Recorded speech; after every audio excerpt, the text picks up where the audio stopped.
Iran का बड़ा हमला, अमरीकी स्ट्राइक्स का दिया जवाब। मिडिल ईस्ट में अमरीकी अड्डों को बनाया निशाना।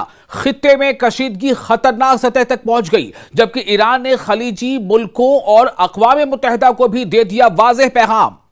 आप देख रहे हैं न्यूज़ 18 का सोशल मीडिया प्लेटफॉर्म। मैं हूं विशाल आजम। वेस्ट एशिया में कशीदगी एक नए और खतरनाक मरहले में दाखिल होती दिखाई दे रही है। ईरान की वज़ारत खारजा का कहना है कि ईरानी मुसल्लह अफवाज ने खित्ते में मौजूद अमरीकी अड्डों और मिलिट्री टारगेट्स को निशाना बनाया है, जिन्हें तेहरान अमरीकी जारहियत का मरकज करार दे रहा है। ईरानी वज़ारत खारजा के मुताबिक यह सूरत हाल उस वक्त पैदा हुई जब बुध की अलग सुबह अमरीका ने जनूबी ईरान के बाज़ इलाकों पर हमले किए। तेहरान का मौक़िफ़ है कि यह हमले एक अमरीकी अपाची हेलीकॉप्टर के आबनाए हुर्मुज़ यानी स्ट्रेट ऑफ हुर्मुज़ के करीब हादसे के बाद किए गए और ईरान इन्हें अपनी खुद मुख्तारी यानी सॉवरेनिटी और इलाकाई सालमियत यानी रीजनल सॉलिडारिटी की खुली खिलाफ वर्जी करार दिया है या सॉवरेनिटी की खुली खिलाफ वर्जी करार दिया है। वज़ारत खारजा मतलब मिनिस्ट्री ऑफ एक्सटर्नल अफेयर्स। वज़ारत खारजा के बयान में कहा गया है कि अमरीकी कार्रवाई अक़वाम मुत्तहिदा के यानी यूनाइटेड नेशन के चार्टर, खासतौर से ताकत के इस्तेमाल से मुतालिक बुनियादी उसूलों के मुनाफी है, इससे कंट्राडिक्ट करती है। ईरान ने इल्जाम लगाया है कि अमरीकी इंतजामिया ने एक बार फिर अपनी जारहाना पॉलिसियों का मुजाहरा किया है। ईरान का कहना है कि इन्हीं हमलों के जवाब में इसके मुसल्लह अफवाज ने अमरीकी तंसीबात यानी अमेरिकन इंफ्रास्ट्रक्चर्स को निशाना बनाया है।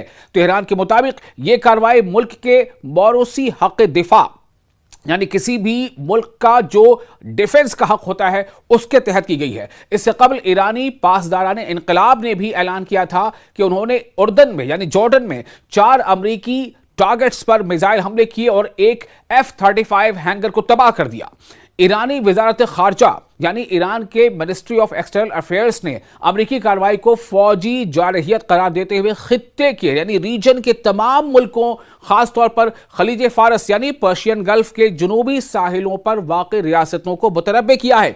तेहरान का कहना है कि इन मुल्कों की कानूनी और अखलाकी जिम्मेदारी है कि वो अपनी सरजमीन या सहूलियात को अमरीका या इसराइल की जानिब से ईरान के खिलाफ किसी भी अस्करी मंसूबे बंदी यानी मिलिट्री प्लानिंग या मुआवनत या कार्रवाई के लिए इस्तेमाल ना होने दें।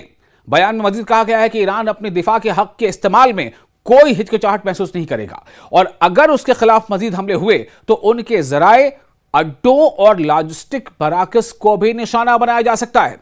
दूसरी जानिब ईरान ने अक़वाम मुत्तहिदा सलामती कौंसिल और सेक्रेटरी जनरल को भी उनकी जिम्मेदारी याद दिलाते हुए मुतालबा किया है कि वो बैनुल अक़वामी अमन व सलामती के तहफ़्फ़ुज़ के लिए किरदार अदा करें और मुबैना जारह फरीक़ों का एहतसाब यकीनी बनाएं।